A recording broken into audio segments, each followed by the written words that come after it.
We're ready, everybody? The following is the agenda for the regular Borough Council meeting of the Borough of Pompton Lakes, Mayor and Council, a municipal corporation in the County of Passaic.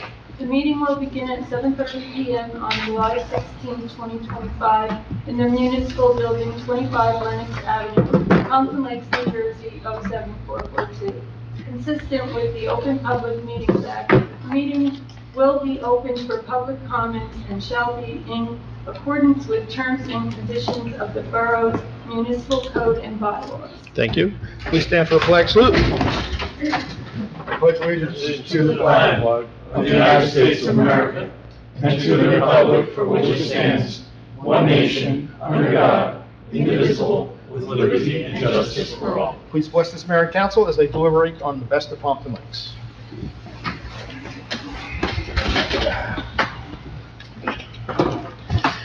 In conformance with the Open Public Meeting Law, Public Law 1975, Chapter 231, adequate notice of this meeting setting forth the time, date, place, and purpose of this regular meeting through notice posted on the bulletin board in the municipal building, mailed to all, have requested and paid for same, and published in the Suburban Trend. Roll call, please. Mayor Sarah. Here. Council President Polidori. Here. Councilman Cruz. Here. Councilman Hinton. Here. Councilwoman Kent. It's excused, yes. Councilman Quinn. Here. And Councilman Vance. Here. Also with us tonight is Borough Attorney David Gutenberg and Borough Administrator Michael Corelli. And you'll see we have our assistant clerk helping us out. Liz is going to be out of action for a little while. She has to have she had a little accident. So we thank Kathy for taking the time and energy for everything you're doing in the office and covering all those meetings, so thank you. I have no presentation, so we're open meeting for public comments. Can I have a motion? Motion. Councilman Bennon, Council President Polidori, all in favor? Aye. Against? Anyone from the public like to address?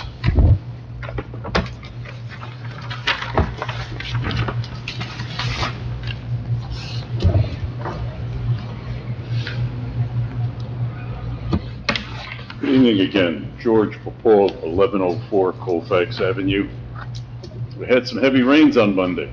Guess what? My property was destroyed more and more. It's getting dangerous for me to walk out to the shed because the amount of washout. However, I did get courtesy from Mr. Corelli about at least the budget, and the contractor has been hired to reconnect the pipe from 1102 to the pipe at Miller Drive. Again, as a taxpayer, I want to apprise the council that this was proposed in 2014. And the new engineer firm says they've got flow. We'll definitely have over 100 yards of Colfax Avenue ripped up for an indefinite period of time. Start date unknown. Hopefully Mr. Corelli will get it sometime next week. That's hopefully, great words, hopefully. Okay? Considering that both storm drain pipes were put in at the same time, why would one be deeper than the other? All right? Don't waste the taxpayers' money, please. All right? No plan or budget or contractor to decommission the pipe at 1102 Colfax Avenue as this process goes on. When will the borough stop destroying my property? I'm getting a little tired. Why can't we work not sequentially as far as any of these processes go, but concurrently? Why aren't, no plan, no contractor in order to plug up the pipe? Okay? No addressing of the damage that's been done on my property. No budget, no nothing. I mean, you're wasting a lot of time, my time especially, and your own, of course. That's it. I mean, I can't believe how you run this place. Thank you. Anyone else from the public like to address? Please step up.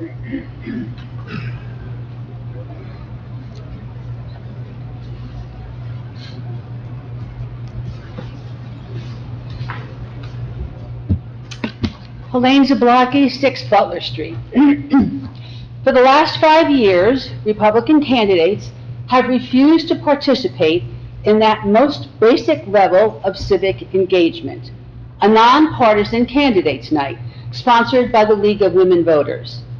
It turns out that this arrogant choice to deliberately stonewall the public is just the tip of the Screw the Voters iceberg. Last year, Mayor Sarah told the public that the candidates would not only not attend a candidates' night, but would not provide a reason for not participating. But we could email them, and so we did. Still no answer. In fact, I've emailed the council numerous times over the last 7 or 8 years and have never gotten a reply. Never. One email was an invitation to honor a retiring library staff employee who was being recognized by our then and now Congresswoman, Mikey Sherrill. No response. Not even, sorry I can't make it, or please extend my congratulations. Nothing.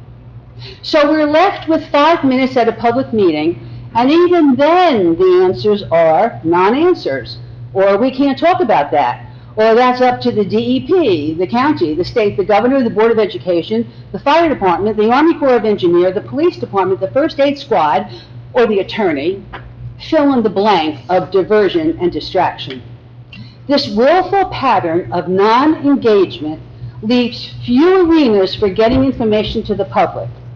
Social media, by necessity, has filled in the gaps. Contrary to Mr. Serra's twisting of my words at the last council meeting, I am not on social media. I've always believed that social media will be the downfall of civilization. I still believe that, but now I can see where platforms can be used for the good, including the town we call home. There were members of the public at the June 30th hearing about as serious an issue facing the council as we've seen in years. Why weren't you there? If you've been told you can't or shouldn't attend, you're getting bad advice. It's a public hearing. In spite of knowing the details of 2 lawsuits against the borough, you appointed Anthony Rodriguez, named on dozens of pages of the claims, officer in charge. Maria Kent and Randy Hidden obliquely referred to voting for Rodriguez because the borough attorney told them they could or should. More bad advice.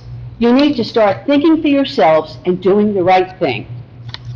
You know that the borough administrator filed for a waiver with the Civil Service Commission immediately after getting the first lawsuit. That waiver would exempt Rodriguez from taking the test for police chief and prevent other eligible officers from competing. Why do you continue to protect 2 officers who have a history of abusive, retaliatory behavior and fail to protect your own police department? By the way, that July 2nd email to the borough administrator has not been answered yet.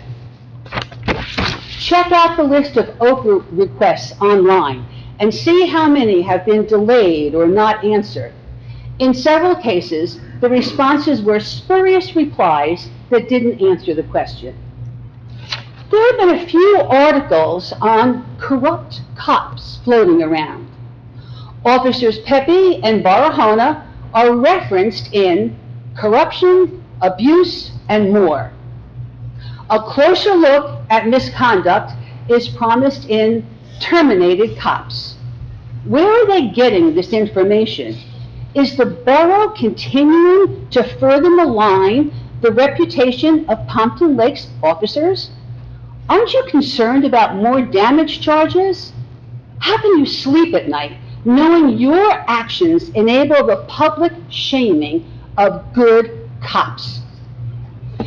As I wait for some attempt to make this right and a willingness to be honest with the public, I continue to read agendas, minutes, budgets, and I find more questionable hirings, questionable firings, and questionable transfers of funds. After years of appointing 1 board attorney and 1 municipal bond counsel at annual January reorganizational meetings, more attorneys have been added in recent years. 5 this year, including a special law Excuse me, I have to enforcement. stop you. I'm not finished. No, you are finished, because the Okay. 5 minutes is up. This is the first time that you are so concerned about time. I'm almost done. No, it's not about that. Let me Fair to understand this everyone. correctly. I'm sorry. You had yourselves a special Please don't lawyer? let me have to call somebody up there. Excuse me, Okay. Mr. Mayor, though, she can ask for more time. She can. And I just did, and this is No, exactly. you didn't ask for more time. Okay, I need more time. Okay, I will take a vote. Would you like to give him a minute? Yes. Yes. After years of Hold on, I appointing. gotta go through the whole group. Oh, suddenly we're Yes. formal now, okay. Go ahead. I'm sorry, 'cause After years of appointing one board attorney and one municipal bond counsel at annual January reorganizational meetings, more attorneys have been added in recent years, 5 this year, including a special law enforcement labor attorney. Let me understand this correctly. You got yourselves a special lawyer for the police department and wound up with 2 multi-million-dollar lawsuits? An environmental officer would have been cheaper and more effective. Why haven't you appointed one yet? I have grave concerns about the town I call home. Lovely photos on the town calendar aren't enough to cover up years of lazy and insular leadership. This isn't over, and I'll be here to ask questions until it is. And my last question for now, will you be coming back into public session to take any action after the closed meeting tonight? Thank you for the extra time. Thank you. Anyone else from the public like to address? Seeing no one, can I have a motion to close the public session? Motion. Who was that? Councilman Hinton. Hinton? Councilman Hinton, who was second? Second. Councilman Quinn, all in favor? Aye. Against? Okay, I'm happy to hear that we're making progress. That's a big deal. We're making progress. I've spoken to Michael numerous times over this, and we are trying to get a date. Hopefully that will be next week. We have to follow the advice of the engineer.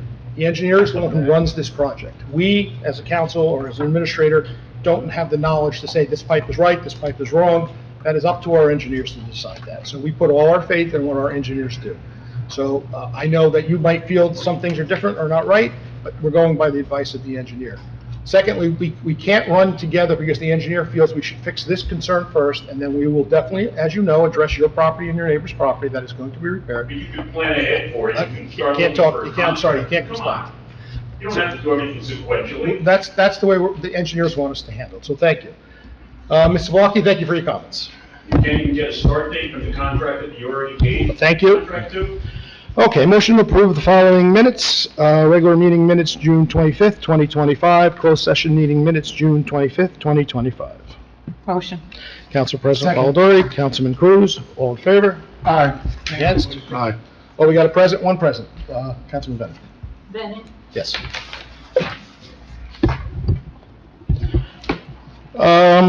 Bills and claims, authorizing payment of bills in the amount below. Can I have a motion? Motion. Councilman Bennett? Second. Councilman Hinton, all in favor? Aye. Against? Consent agenda, does anybody need any removed or discussed?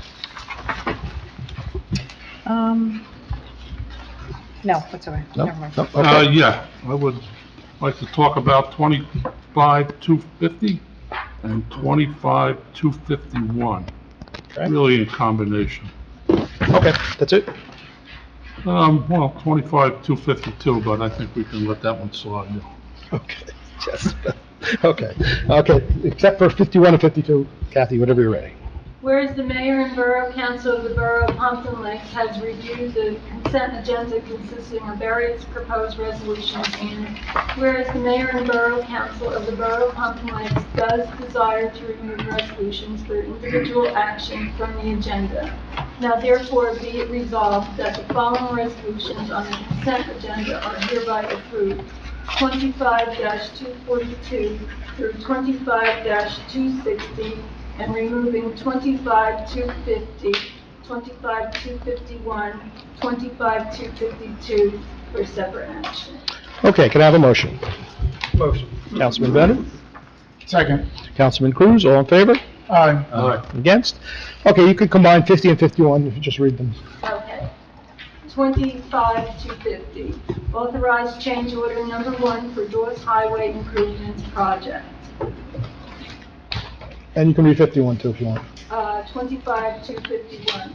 Authorize payment application number 1 for Dawes Highway Improvements Project. Okay, you had a question? Yeah, I have an issue with, I've had an issue in the past. I'll probably have an issue in the future unless we rectify it. I was looking at the amounts. This has to do with traffic control on Dawes Highway construction project.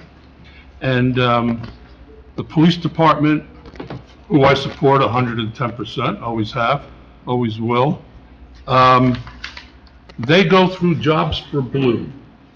Now, I was looking at the numbers, and I had a discussion with our administrator about it, and the numbers are astronomical. I gotta say, sitting here, the police department is my number 2 concern. My number 1 concern is the taxpayers of Pompton Lakes. And the costs of an officer on traffic control are what they are through the PBA. No, we understand that. Jobs for Blue charges a $20 service fee per hour of officer working. Then they have an administrative fee of 8% on top of that. They have 2 fees. When I tried to figure out the amount on the 8%, no matter what I did with my little calculator, I couldn't figure it out. Then thinking about it later, well, wait a minute. At the officer's fee of $95 an hour, which is understandable, they add the $20 on top of that 95 for 115, and then they take 8% of that number and charge us. So in other words, they're taking 8% of the $20 that they're charging us in the service fee, which to me, the poor taxpayer, of which I and the rest of everybody here is paying. And that's like a double bubble in my book. So this really needs to be looked into. Well, those are, I'll let both our captain and Michael, you could start with why it goes that way, and then you could jump in, AJ, if you have anything. Yeah, so I'm gonna defer to the officer in charge. Okay. They really manage the Jobs for Blue system, so, you know, Captain Rodriguez is here to discuss further. So how's everybody doing? So, just to give a little background, when I was a lieutenant, we proposed and went to the Jobs for Blue system for a number of reasons. Mainly being is that the borough wasn't in compliance with a number of issues having to do with some finance things. So basically, I'll give you a rundown on why we went to Jobs for Blue when we did. So there was a big accounting benefit and financial controls that needed to be considered because we were so out of compliance. So Jobs for Blue invoices all our vendors directly. They collect the payments. They pay officers promptly. They ensure that there are no payment delays. They reduce the risk of bad debt and provide a complete audit trail for the municipality. Also, it segregated the duties. So up until we went to Jobs for Blue, myself, Lieutenant Kopacki, Chief Clark at one time, even I think Mo, we were the ones tracking down and scheduling these jobs and for like billing purposes and things like that. So when I mean the segregations of duties, by having them manage the scheduling and payments externally, Job for Blue reduces the risk of fraud, favoritism, ethics violations. It also eliminates internal conflicts of interest and promotes transparency. They also take care of all the W-2 and tax reporting. And as for regulatory compliance with New Jersey, we were not in compliance with any of that regulatory. So for a number of years, I was speaking with Kevin Boyle because we needed to create an account. I forget what it was called. It's an account so that this way, An escrow. an escrow account. I was missing the word. We needed to create an escrow account so that these contractors can put in the money for these projects. And then once that, and then that's where where you guys would then pay our officers. We didn't do that. So we were out of compliance because we were paying out of taxpayer money, fronting that to the officers, and then waiting for these entities like PSE&G, JCP&L, and whoever else was doing jobs around town to do that, which is against the law. So what they do essentially is that they stay within the local guidelines, or they stay within the local financial board of the DCA guidelines. They ensure the proper tracking of revenue.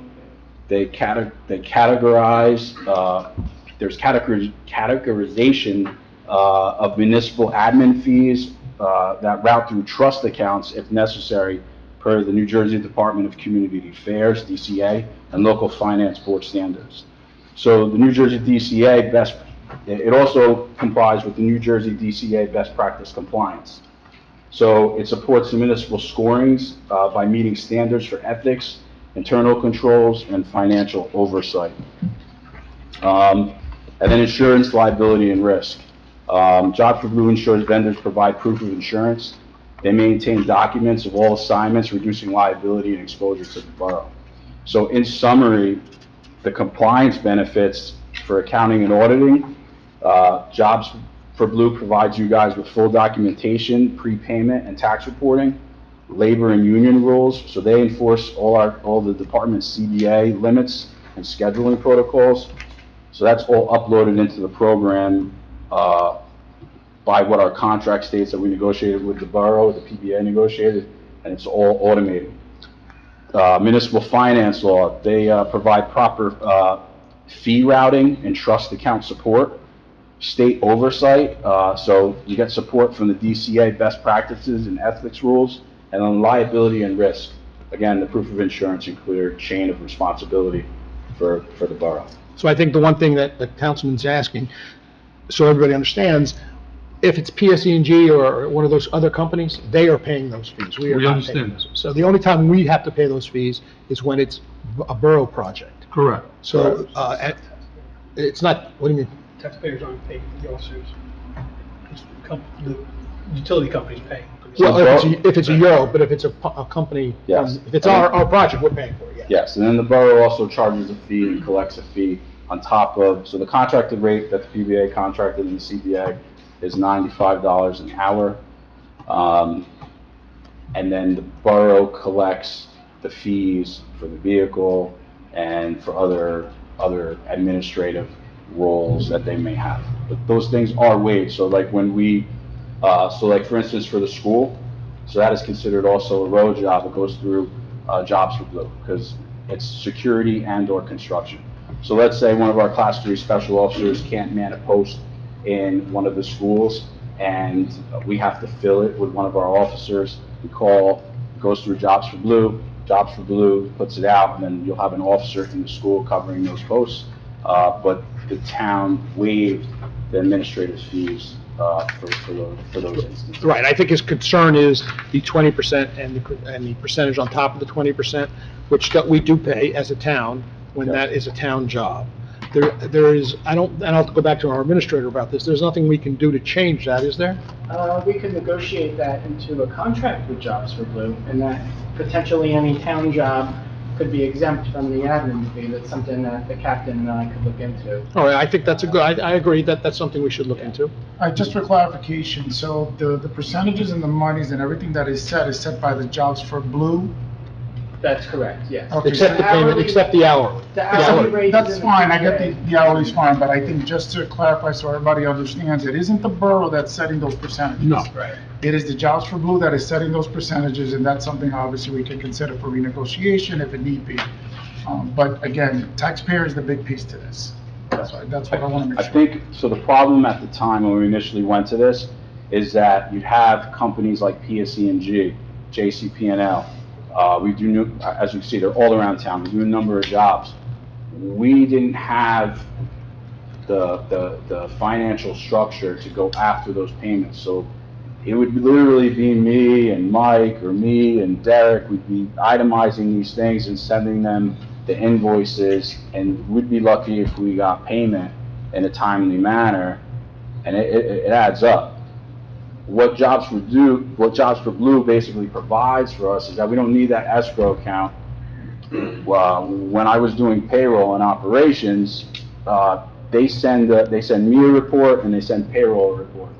They list everybody out that had the jobs in that particular pay period with a monetary amount, and then what happens is they send the money over through an ACH transfer to the borough. So they're like the middleman, they're fronting the money so we don't have to have those escrow accounts.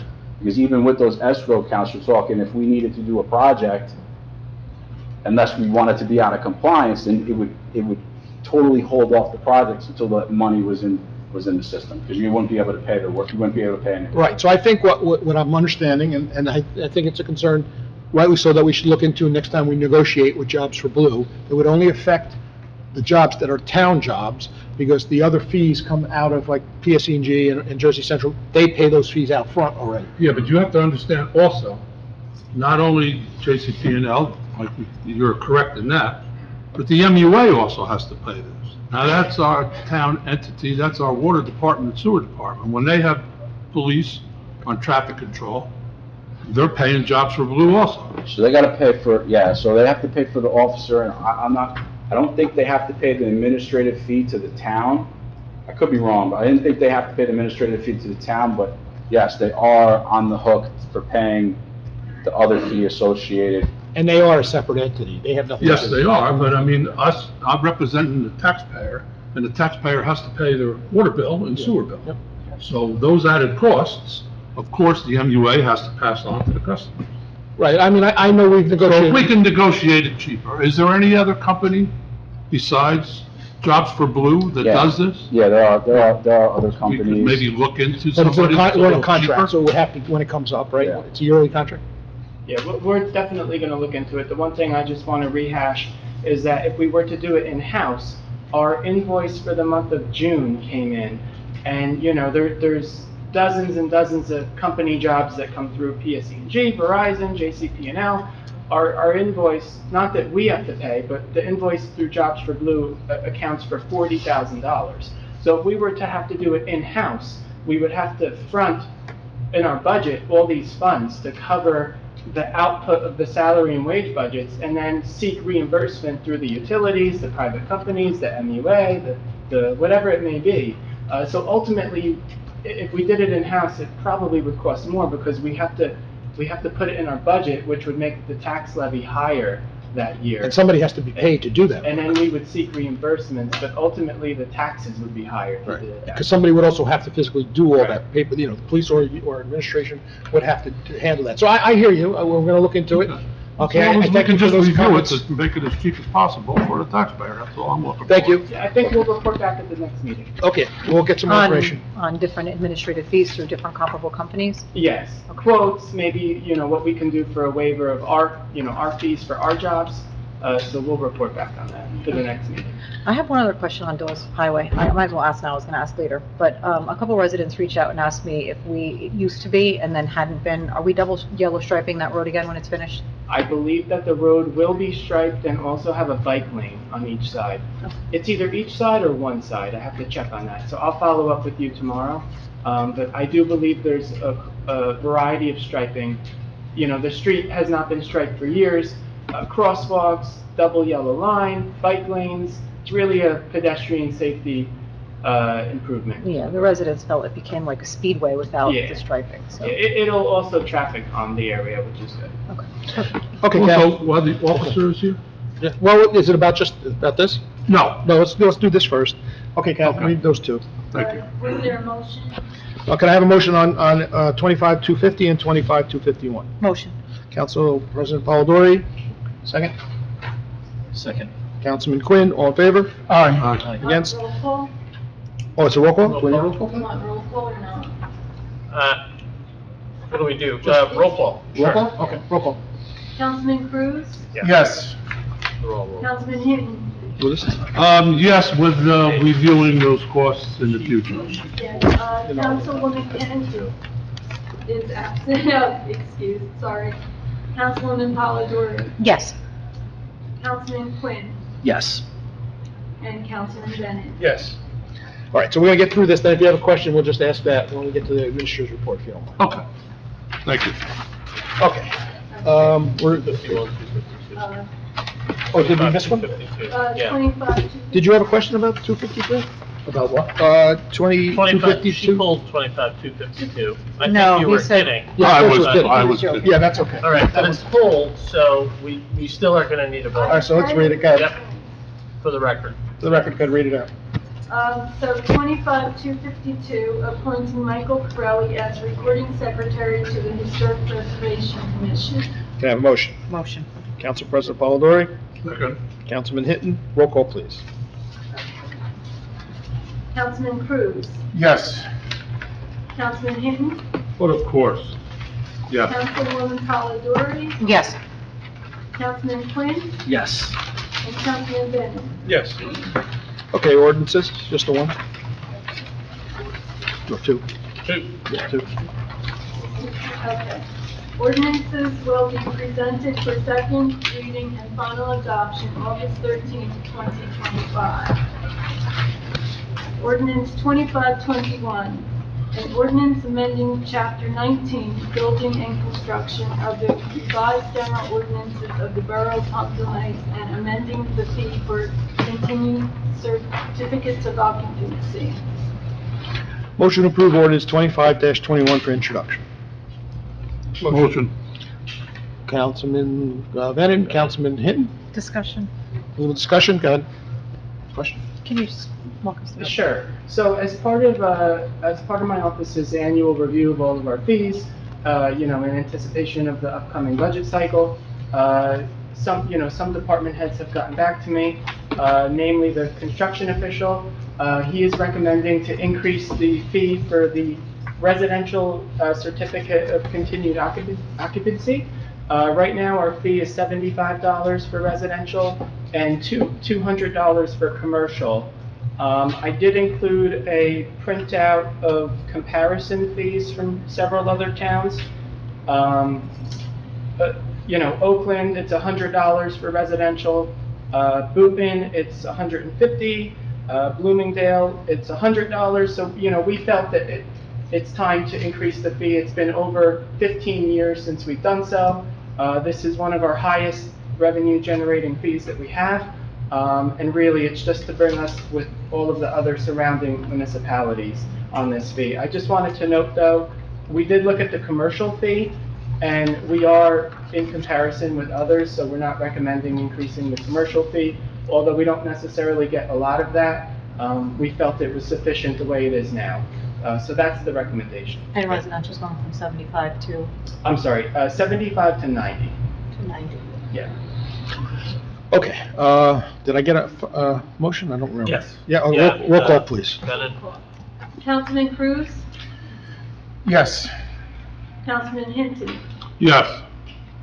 Councilwoman Polidori? Yes. Councilman Quinn? Yes. Councilman Bennett? Yes.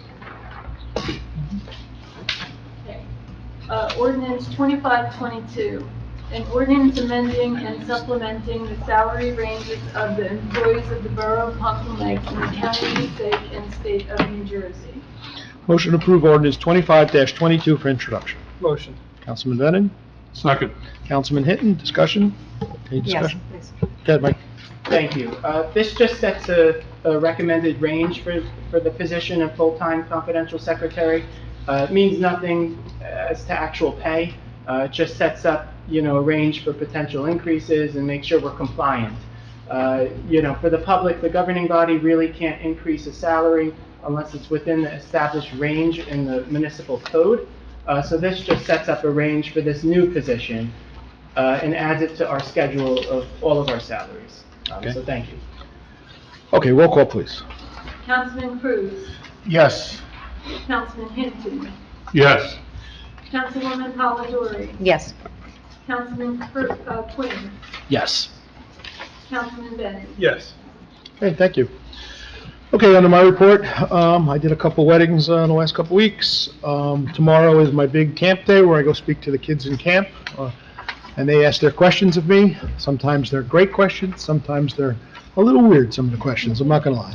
But I enjoy it a lot. I even take the kindergartners in and have them ask questions, which you can imagine they don't really have much to say except it's hot or I need something to drink. That's basically what they're saying. But they get a nice button, so it's a nice day. I did attend the 5th grade STEM summer camp program, which they have a STEM program, believe it or not, for the 5th grade. And they presented a plan of something they would like to put together. Their plan was why people don't or can't swim in the lake. And, you know, they came back with the observation of which we know already. It's mostly from animal feces and pollution from fertilizers. So their suggestion was we should look into a town pool, and they had diagrams, and they did a great presentation. It was really nicely done, and congratulations to them all. I attended a personnel meeting. I attended, the planning board meeting was canceled last night. There was no agendas on it. We are still working towards the Civic Center. You can see they're putting a roof on it now. Once they get the roof on, they'll start working on the inside of that building. To hear some nice news. I did get some thank yous from some residents. One resident called to thank us for fixing the walkway at Hirschfield Park. She walks there every day, and we did fill in temporarily those potholes, and she was very happy to see us that we filled those in. Another resident called to thank her for the removal of a tree. Was that on Albany, Mike, or where was that? That one James Terrace. James Terrace. She was very thankful to see that tree come down because she thought it was dangerous. And that is my report. Council President Paul Laurie. Thank you. I attended the walkout for our recently retired police chief, Derek Clark. I wish him the best in his next chapter of his life, and I thank our interim chief, AJ, for joining us this evening and being present at this council meeting. I also attended, along with Councilman Cruz and our borough administrator, a meeting in regards to the Prevention Coalition grant money, which is due to expire this year, and some possible suggestions on how we can take a look at the budget for additional funding to continue that program, because it has become a valuable part of the community, and it's something that we would like to work on being able to continue. Pending the approval of another grant, we will have to find alternate sources, so we are working on that. Then I just gave the posters to our borough administrator from Lincoln and Lenox School for the park naming contest for Hirschfield, so hopefully we'll have the winners for that after this week's open space meeting, and then a to-be-determined date for a ribbon-cutting ceremony. I believe we said September, correct? Yes. And then along the lines with the parks, I think I had mentioned this to you, but I just want to mention it again. It was brought to my attention for much smaller gatherings. For example, if someone were to want to have a wedding at the gazebo or the park and keep it under a certain person quantity of attendance, we could potentially waive the requirement to provide proof of insurance because it is cost prohibitive. Can we look at pulling and put in the next workshop a revisiting of that ordinance to see if there's something we can do for perhaps 15 and under? Yes, I reached out to the risk manager to get his opinion on it. I think I'll schedule an ordinance committee and then bring it to workshop to discuss any recommended changes. Did they see there being an issue with? Not on face. It's something that we have discretion on. Okay. But, it's something that we're looking into. Okay. It would be a nice way to, allow people that were just going to have 3 or 4 people in attendance not have to get proof of insurance. And then also, I see here we approved the ordinance to move forward with the design plan for redevelopment. I know we are forming a design committee. I would like to be added to that committee when we formalize it. So when it's time to put that together, I'm putting my request in to be a part of that. And just 2 last things. I saw your email regarding the admins for social media. You pulled the ordinance. Can we please put that on for the next workshop also, so that we can have a discussion about how we're going to proceed with that? Yes, and I'm going to cover it briefly in my report. Okay, because I did get another phone call today, and it seems like it could be best resolved if some of that Power was kind of put in a different setting. Yeah. Stop I'll some of cover the it. fighting. Okay. And then lastly, I think I mentioned this to you also, but I don't know if we made any progress on it. We have been paying someone to remove bamboo in large patches from around town.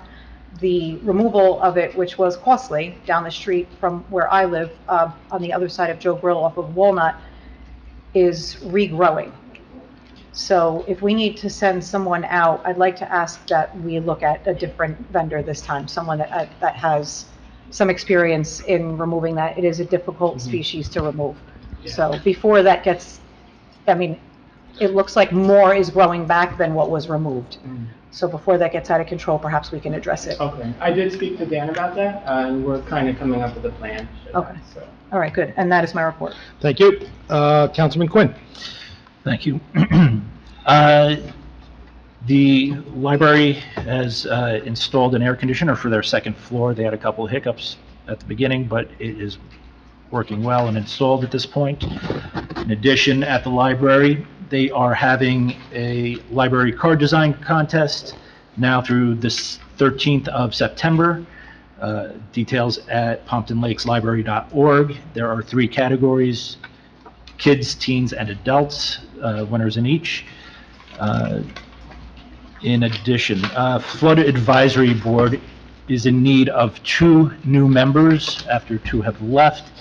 They do very important work, helping keep prices low on flood insurance in the town and many other things. Anybody interested can please email me. And finally, I used the recycling center after a lot of work has been done there today, and a million times better. Yeah, So, looks great. Yeah, it was nice, easy, fast. It's nice and easy in and out. I think Yep. it's really a big improvement. Thank you. Yep. Councilman Bennett. I have no report, Mayor. You have no report. Okay. Councilman Cruz. Thank you, Mayor. I just have a brief report for the Board of Education. I attended the meeting last night where Dr. Jane Tanis gave the results from the NJGPA. And just for the public to understand what this is the New Jersey Graduation Proficiency Assessment. And basically what it does is to make sure that our juniors are ready for graduation. Oops.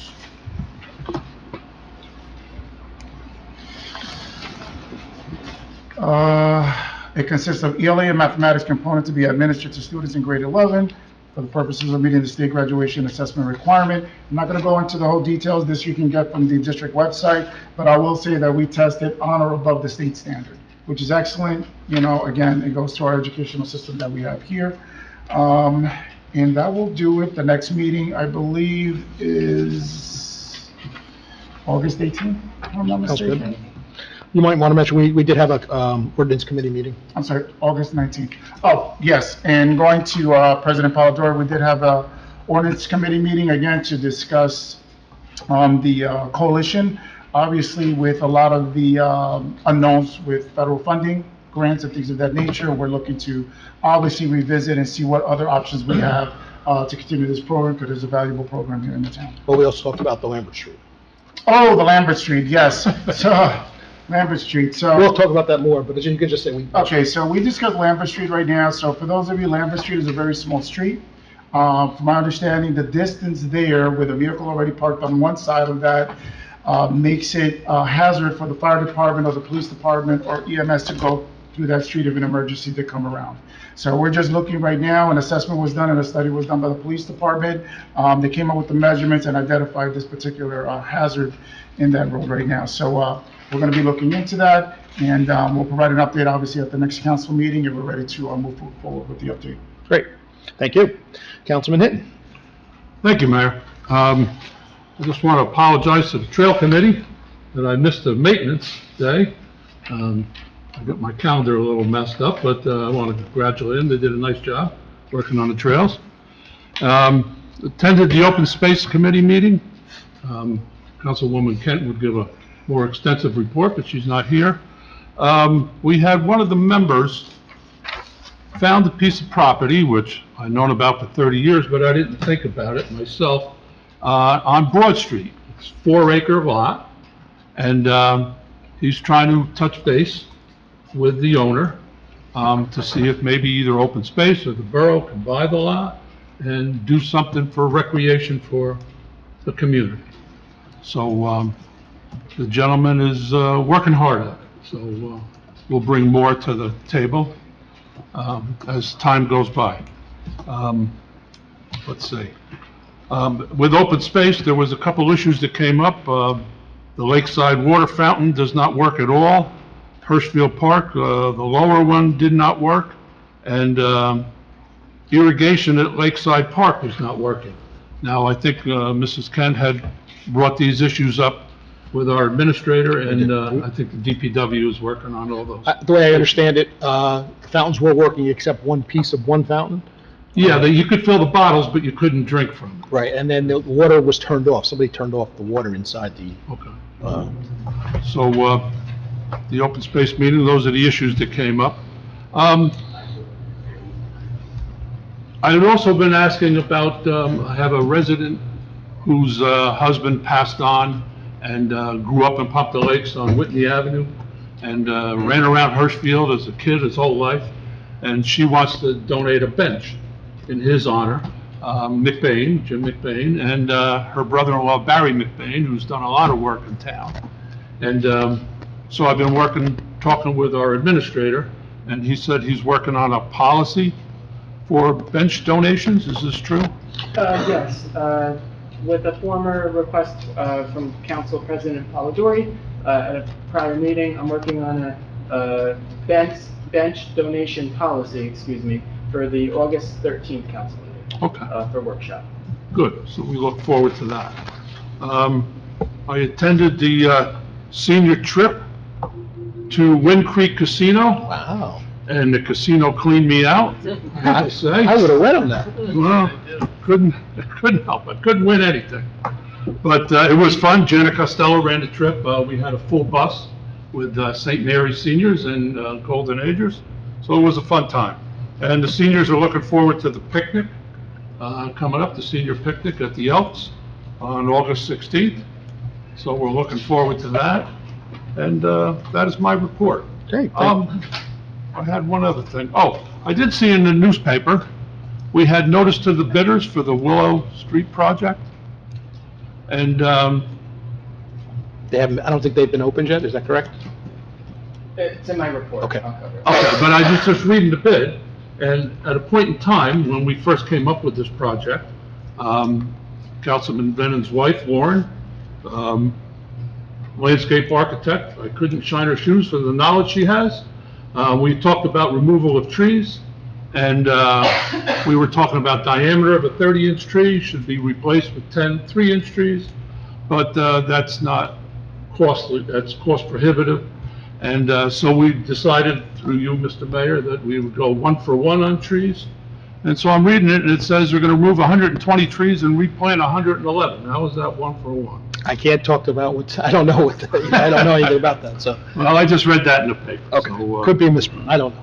Well, yeah, it could be a misprint. Trent is good like that. And that is my report. Okay, thank you. The attorney, any report? Nothing this evening, no. Administrator's report? Thank you, Mayor. So the Dawes Highway Improvements Project is undergoing and is expected to be completed by the end of the week for the drainage and concrete work.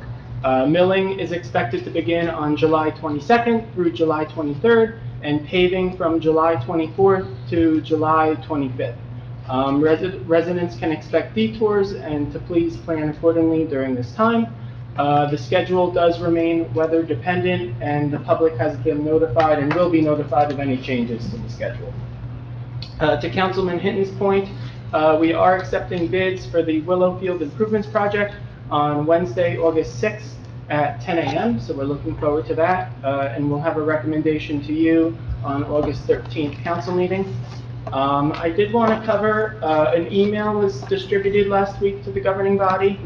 I just kind of wanted to rehash that Governor Murphy has signed into law S4654, which provides for publication of required legal notices on government internet websites and through certain online news publications. So this is a new statute that was enacted. And basically what it prescribes is that after March 1st of 2026, whenever a public entity like the borough is required by law to publish or advertise a public legal notice, the public entity shall, and that's the key word, shall advertise the public notice on our official government website, as opposed to publicating it in a newspaper. So that the state has moved away from the newspaper realm and is moving towards digital and government websites. The law prescribes that we must have a button on our homepage that residents can easily access this new portal that we'll have to promulgate. And also, a year after the enactment of the statute, we are required by law to put in a notice every month in the newspaper informing our residents that they now have to go to our website to get these notices. So again, after March 1st, any and all notices will be on our website. We'll have a new portal for that, and will no longer be in the paper. And that will save us some money too, because the papers are becoming expensive. You know, we spend about $20,000 a Yeah, we year spend a lot of on money. public noticing, so it's going to save us some funds. There is increased staff time to do this all. It's going to take some tech work to do, but again, you know, this is a new statute that was enacted, and I did send you the full bill text, you know, for everyone to look at. And I'm, you know, sure Dave is fully aware of the new statute. So that's something that's coming up. Also note that the most recent lake service reports were distributed to you on July 7th and are posted on our website under the Environmental Protection webpage. So the vendor did treat Twin Lakes last week, so I just wanted to note that. Seems to come up often online with that. I also wanted to note that the state of New Jersey budget was signed into law by Governor Murphy on June 30th. Unfortunately, our efforts through Senator Joe Panaccio unfortunately went unnoticed by the governor.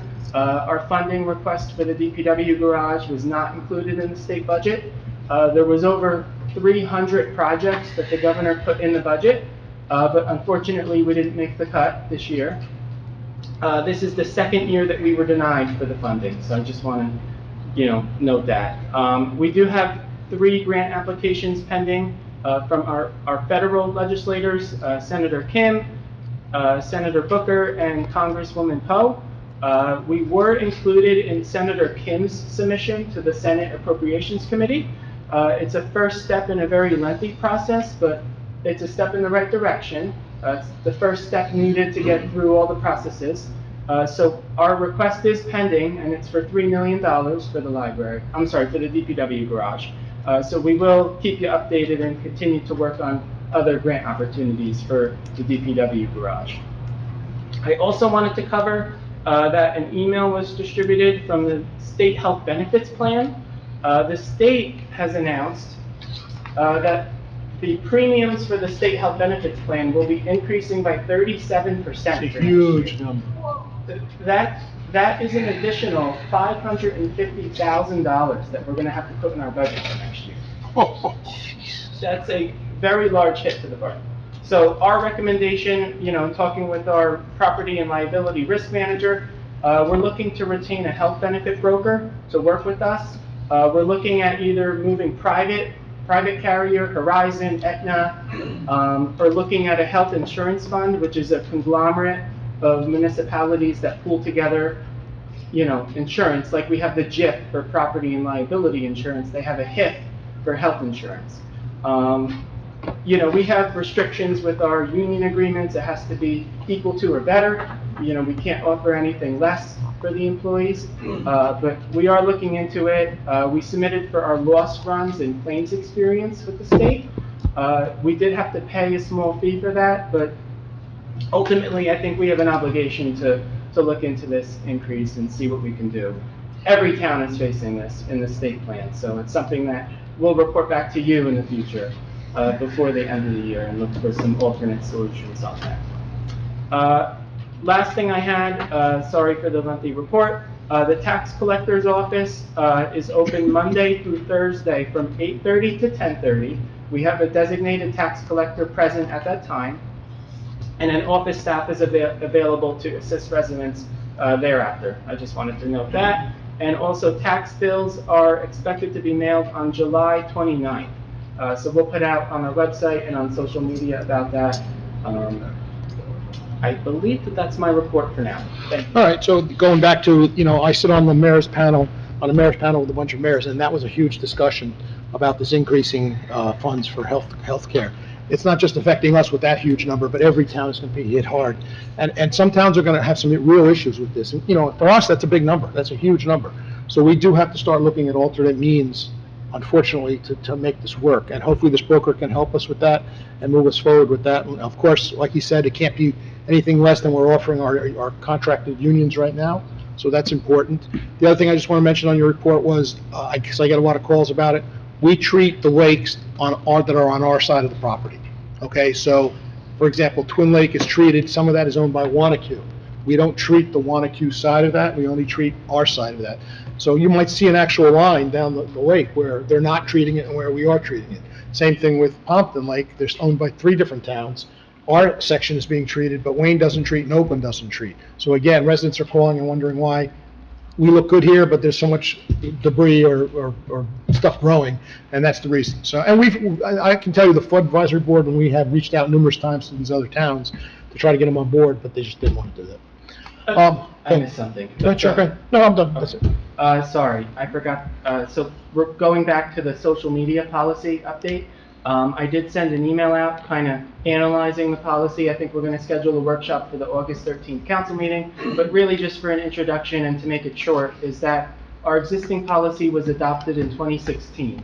And the policy states that any department, committee, commission, board of the borough can have a page, can have a Facebook, Instagram, Twitter page, as long as they get prior approval from the borough for said page. And then that group is to provide the borough with a list of names and contact information of individuals who are authorized to manage the page. I did go back, and Dave and I were looking into it to see, apparently there was discussions about this around COVID. So we did find a meeting July 14th of 2021, where at the time the governing body kind of discussed bringing it in-house, designating a person to do that. And that policy ultimately was followed for at least a few years. And, you had a dedicated person to do that at the time.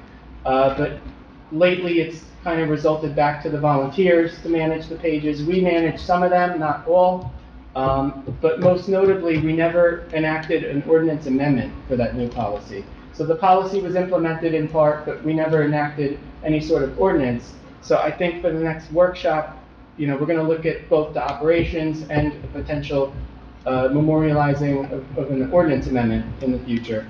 But that's kind of the issue at base right now for that. Okay, any questions to the administration? Randy, I thought you had it. Did you have? Randy, if you have, go ahead. No, I didn't have for the administrator, I had for the chief. So. Okay, you can ask that. Okay, Bob, you got one, go ahead. Just quickly, so on the digital side of moving now with the public notices, so although I am on board with that, I think we need to figure out some middle ground here. So posting it on the website is great. Not having it in the newspaper for a base in Pompton Lakes that may not have access or to look.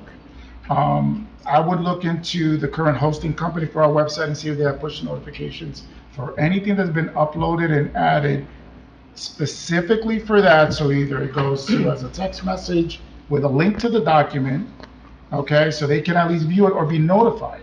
Because those that get the newspaper, they don't have to go chase it. They're going to see it. Mm-hmm. Here, you're going to have to know there's a public notice on the website to go look at it. So we need to figure out a way to be at least notified. Again, you would have to talk to Civic Plus, which I believe is the company obviously that's hosting, and see if that's a feature option that will not break the bank, but I think that should be considered. And that is an option that we have. We do use that, semi-frequently. Oh, that's fantastic. There's different criteria. You could have a push to text notification for agendas. You could have it for a news flash. You could have it for a public notice. So that's something that perfect. We could definitely do in the interim. Okay, excellent. Thank you. Okay. I did have a question for the administrator. Channel 77, back on, was off, was on? It's on. I was watching it yesterday, it was on. You look very good on the it was on, but it's still very foggy, It is, it's not it is. clear. It is. Is It's there not anything that we sharp. can do It's about not that? sharp, you can't see a picture. Yeah, so I was talking with Councilman Cruz and Council President Polidori about this last week. The problem is the borough, a few years ago, did away with the vendor, Video Plus, that basically takes the output and makes sure it's broadcast on Optimum. So we did away with that vendor years ago. I can't answer why. So the channel fell on, tough times, if you will, and was in disrepair. But we have since re-retained this individual and are looking at contracting and making sure that there's language within there. But he is actively working on the station, so I hope that it's going to be solved soon. But I don't have an answer tonight, with what the problem is. Oh, you're just working. So, yeah, we're working. And it did go down, and we had no real answer why it went down, and then it came back up. So, this is just the way it is right now. But it's just a little foggy right It is, now. It's a it is little foggy. Fuzzy. It is. All right, you got a question for the chief? Yeah, I was just curious about, we're getting a new utility vehicle. I saw in the parking lot, there's a police car sitting there with no license plates and covered in dirt. Is there something wrong with that car, or is it broken down, or? Yeah, so that is a very old Charger. So from my understanding, we are in the process of, it's gonna be taken off the line. So that's why it's just been sitting there. But there's a process in order to do that. And Sergeant Cottrell is in the process of that. And it'll go to auction at that point. Yeah, it's Oh, so If we anybody will buy it. can get I think something for it? It blew, yeah, I think once it goes to auction, we'll get something for it. I think that was the vehicle.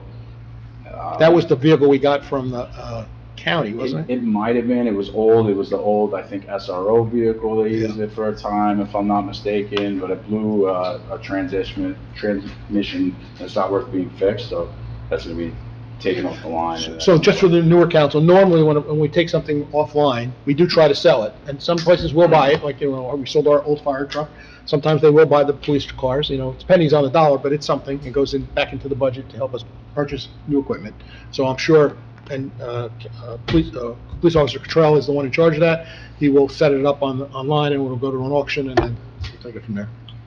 Yeah, and in the past, the reason why it's sitting there, though, just to give you background, in the past, we used to work out something with DuPont, where we would park them back there, but it became more of a hassle. So hopefully, we worked out a little agreement with the DPW superintendent in the county, and we might be able to get a police department spot in the new recycling center, where if we have like these overflow vehicles and we're in a transition, or even just our trailer that's parked over there, that we're gonna be able to park some of our stuff down there. I just met with Dan a couple days ago, and it looks like it's gonna be good to go. We just need to work out some logistics, so at least it won't be as messy out there.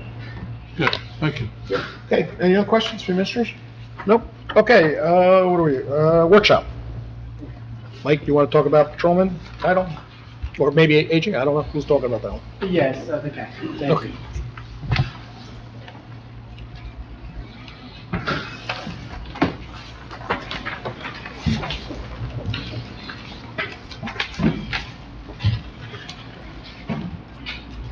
It's broken.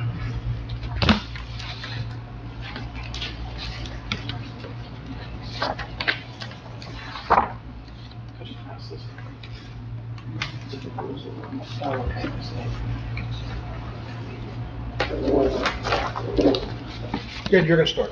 Yes, I'm just passing out here so you can follow along.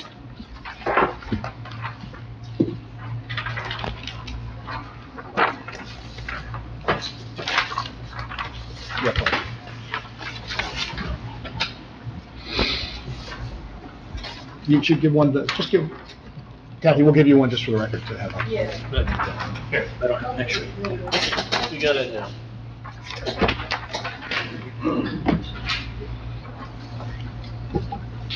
So I'm looking to modernize our officer's title. So I don't know if many of you are aware, but we often, obviously, we use the terminology police officer, but in actuality, on all our ordinances and all our paperwork, and even our badges, their title is still patrolman.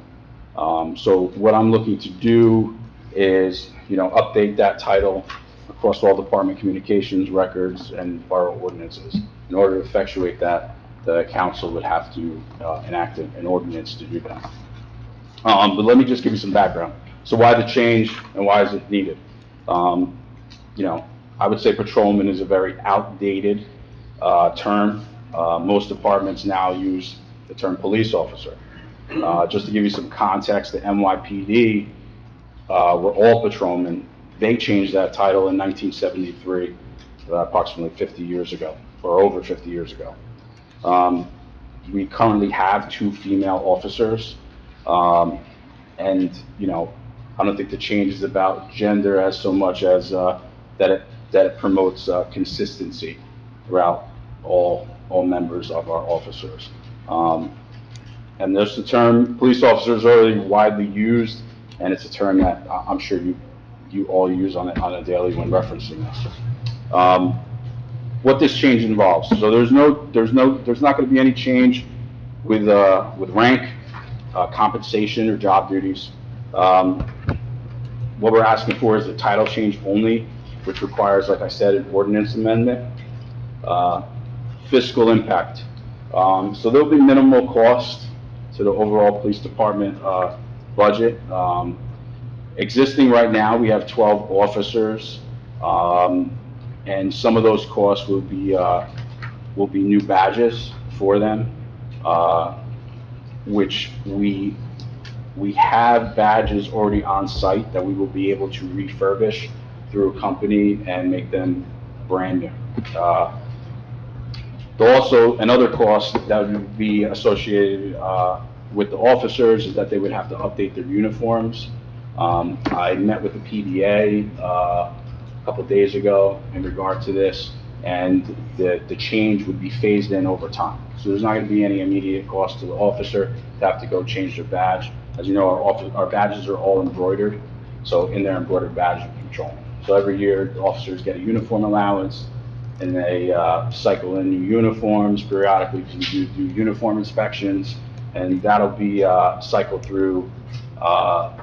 It's either going to be a year or 2 years. I haven't worked that process out for the PBA, but we'll sit down and hash that out if the council so approves. But basically, if the council does approve, the next steps would just be to introduce an ordinance amendment, and then we'd be able to update our any department policies and adopt this change to reflect everything within our department. I would say in summary that this professional change is long overdue, and it'll align us with police standards and practices across the country. So, all right, so I think first we'll take any questions if you have any questions about that. But what we're really asking here is to have Michael prepare an ordinance to make that happen. But if you have a question about the actual process, now's the time to ask. Anybody have a question? Anybody have a concern with it? No. So I'll take a quick straw poll. You okay with the ordinance? Okay, so we're good. So Mike, you can make that happen. Thank you very much for your time. I appreciate it. Thanks. Thank you. Okay, the Lambert Street. Thank you, Mayor. So at prior council meetings, we've received several complaints. And really I've received complaints outside of council meetings about Lambert Street, about parking, about safety, and people parking near the stop sign and blocking the road. So I did schedule a ordinance committee meeting. We had Captain Rodriguez and Lieutenant Klepacki on the meeting. We did look at, the current status of Lambert Street and the size. So really the takeaway is that the width of Lambert Street is about 21 feet wide. The average width of a car is 5.8 feet to 6 feet. And if 2 vehicles are parked directly across from each other, that only leaves 9.4 feet of lane travel. The average width of a school bus is about 8 to 9 feet, so it's already a tight situation. And we have been receiving complaints about a school bus that has been parked on Lambert Street. I guess this resident utilizes a school bus commercially. It is registered according to the police department. It is compliant with everything right now, but really that only leaves about 6 feet of lane travel. The federal code recommends a minimum width of 10 feet to begin with for any road. So really, it's a tight situation. A fire truck couldn't fit through if the parking aligned in that way. An ambulance might have trouble, the police department. So we kind of looked at, we looked at pros, we looked at cons, and really the recommendation is to have one side parking on Lambert Street moving forward, specifically on the east side of the street, because the east side has 4 driveways and the west side has 2 driveways. So that was the takeaway from the ordinance committee, and we're here tonight recommending one side parking for Lambert Street. It would only be from Lakeside Ave to the dead end at Acid Brook. We are not recommending for the other side of Lambert Street nearest Colfax Ave. This would only be for that very small stretch of road. So again, that's the recommendation. We're looking to introduce an ordinance at the August 13th council meeting. And really, if anyone has any questions or concerns. Well, Bobby, you got anything you want to add, or you covered it? I just want to make sure that, I know we talked about communicating, obviously, out to the residents in the area, so they're well aware, obviously, of the plans. Overall, I commend the police department for doing the study, obviously, to come with that, the details regarding the width of the street and the potential hazards that it can possibly cause, obviously, in the event of an emergency. So, but other than that, I think it's a good job by the police department. And I think just for the council's perspective, the gentleman who's parking his bus moves it every night. So it's not parking it overnight. So you are allowed to park a car on the street, anytime you want.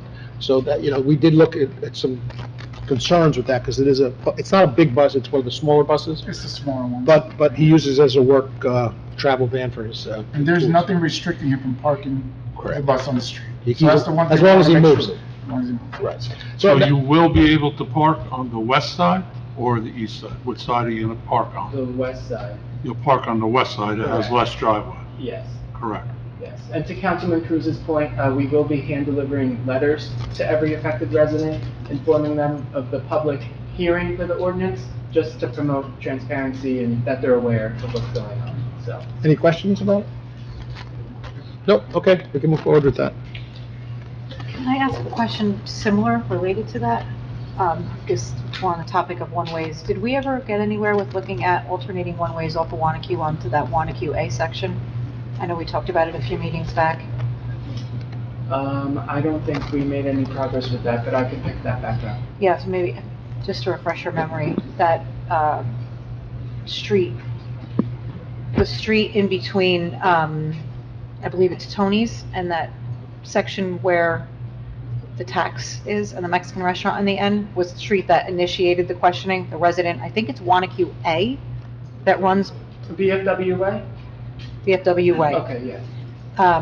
We had briefly discussed the possibility of along that stretch of Wanacue Ave, I think there's 4 turns into that parking lot, alternating one way, because they're very narrow.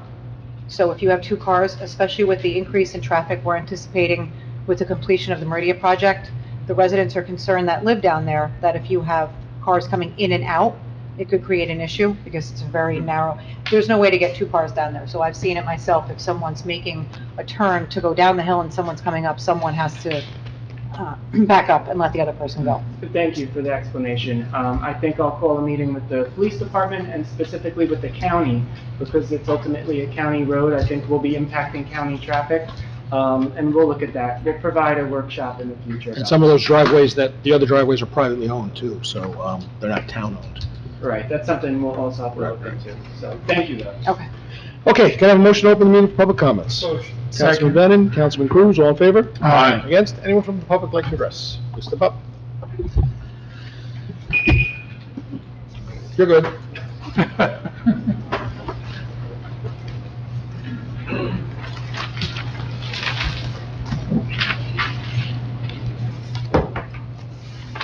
Elaine Zablocki, 6 Butler Street. Will you be coming back into public session after your executive session? I'll answer at the end. Yes? I'll answer at the end when we're done. Oh, well, okay then. Thank you. Anyone else from the public like to address? Seeing no one, can I have a motion to close the public session? Motion. Council President Polidori, Councilman Bennett, all in favor? Aye. Against? Yes, we will be coming out of closed session just to discuss, and I'm just using it as an example, if it was personnel, we'll be saying we discuss personnel matters. That's what we'll be coming out to say. I can't- Yes, you will be? We always come out of a closed session to discuss what we did, but all we say is if we talk about personnel, we'll say we discussed a personnel matter. That's what we'll be Okay, discussing. so my question from There's no the first question. part of the meeting, No, was there's- the answer was, will you be taking action? That's my No, question. no formal action, no. Okay. Okay. Privilege of the floor. Any question? Just quickly, I just want to bring up just one item. If we could ask Dan, the supervisor of DPW, to take a look at the vegetation over at Lakeside Park. From my understanding, there was a gentleman who was having a photo taken, and you couldn't even see, the point was to obviously have the lake in the background. You could not see it, from my understanding. I did not check, so I apologize, but if someone from DPW. Just so I know, you're talking about the fenced area or the Rotary Park area? Rotary Park area. And I believe it's the Rotary Park. So I did receive a complaint about that. Okay. From actually Councilwoman Kent. So I did speak to Nikki of the DPW. It's my impression that we're accepting delivery rather, of a new attachment for our new tractor that we bought, that he believes can better facilitate the trimming of the vegetation. We can only go so far into the lake because it really gets into the lake and it's kind of hard to do. But that is something I think that we're going to be doing in the next few weeks. And we have to check with the EPA because that was put in by statute with the EPA with DuPont. Those are all DuPont planted. I thought there were some areas that couldn't be trimmed, aren't there? Yeah, I think there are some areas there that can't be trimmed. Because Yeah. I had questioned back when they were doing it, I thought they were putting too many trees in, and they were gonna grow and then block the view. And they said, look, this is what the EPA said we had to do, this is what we gotta do. So that's something we have to look into. Okay, Yeah, I just had something. I had a resident contact me on the senior trip about a street sign missing on Dawes Highway and Central Avenue. If you could have DPW look into that. The sign says Dawes Highway, but there's no sign saying Central Avenue. and I'm glad you reminded me, because I am getting questions from residents. The south side of town will be getting new signs. They will probably be in, spring of next year, you think? No, we ordered our signs already. So I'm anticipating them to be installed throughout the rest of the summer into the fall. All right, so the south side will be getting their signs. I know some And I people- just want to thank you, Mr. Administrator, for getting that tree removed at 58 James Terrace. I had been after that for a while, and I'm glad that it was taken care of. It was on our new property that we bought from Mr. Heimel, and it was leaning over onto the woman's deck right across the river. So I She want to called, thank she you was for very taking happy that care you of did it. that. Thank you. She called me to thank me for doing that. It's very, for all of us. I told it. Okay, motion to go into closed session. Motion. Council President Polidori, Councilman Bennett, all in favor? Aye. Thank you, everyone.